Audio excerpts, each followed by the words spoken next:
When rehoming wildlife, Indigenous leadership delivers the best results. This is by Aisling Rain, Channel Thorms, and Levy Collier Robson, The Conversation. The genealogy of the Wakapapa binds Takata, Wena people of the lands and mountains, rivers, coasts, and their landscapes, linking the health of the people with that of the environment. Like humans, species have Wakapapa that connects them to their natural environment and to other species. If the Wakapapa is understood thoroughly, we can build the right environment to protect and enhance any living thing.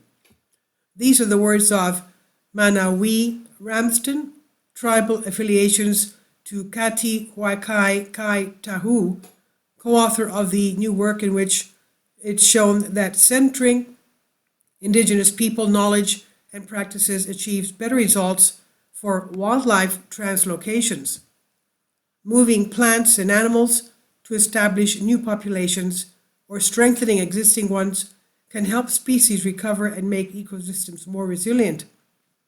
But these projects are rarely led or co-led by Indigenous people, and many fail to consider how Indigenous knowledge can lead to better conservation outcomes.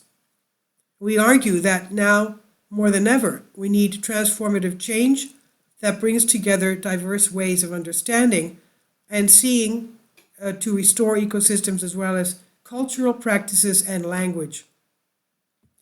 Reimagining conservation. Where Western science often focuses on specific parts of complex systems, Indigenous knowledge systems considers all parts as interconnected and inseparable from local context, history, and place. Experience in Aotearoa and around the world shows Indigenous-led, co-led approaches achieve better environment and social outcomes. For example, by combining distributional data with knowledge, cultural knowledge about plants used for weaving or traditional medicines, we can work out whether they will grow in places where they are most important to people under future climate conditions. In our perspective article, we present a new framework for reimaging conservation translocations through the Micmac. Kindly support my Patreon account. The daily posts are 5 videos daily, and they are totally different from what I have on my YouTube channel.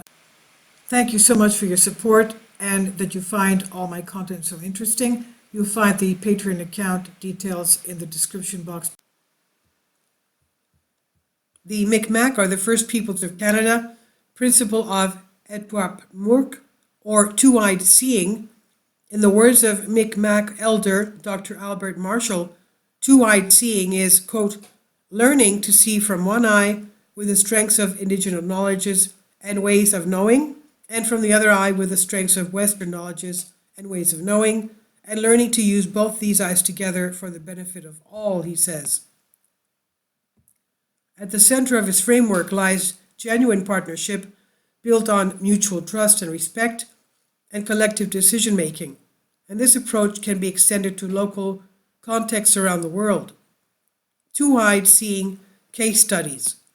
In Aotearoa, the Te Tiriti o Waitangi, Treaty of Waitangi 1840, provides a foundation for building equitable partnerships between Takata Wena people of the land, and Takata Tiriti, people of the treaty.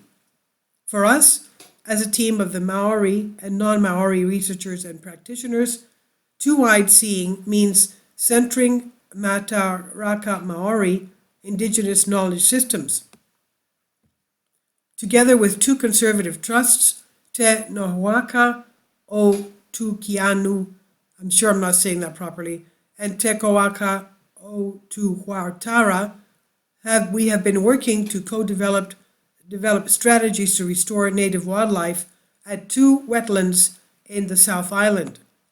These studies are weaved together genomic data and Mataraka Maori or Maori knowledge systems to restore populations of food-gathering species such as the freshwater crayfish for customary or commercial harvesting, freshwater mussels as ecosystem engineers, and we are also developing translocation strategies for Canterbury mudfish, one of the Aotearoa's most threatened freshwater fish.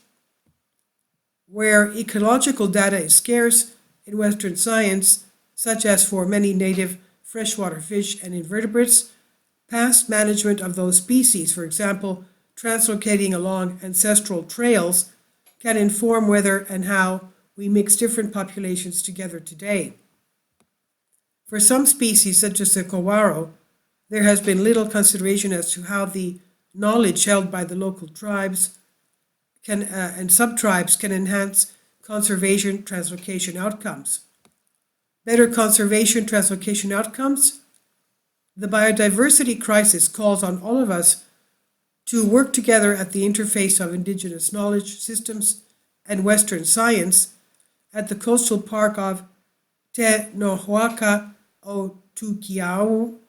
The revival and intergenerational transfer of knowledge and customary practices is restoring ecosystems that will be renowned for sustainable practice and, as important, kai tahu mahiki kai food gathering places.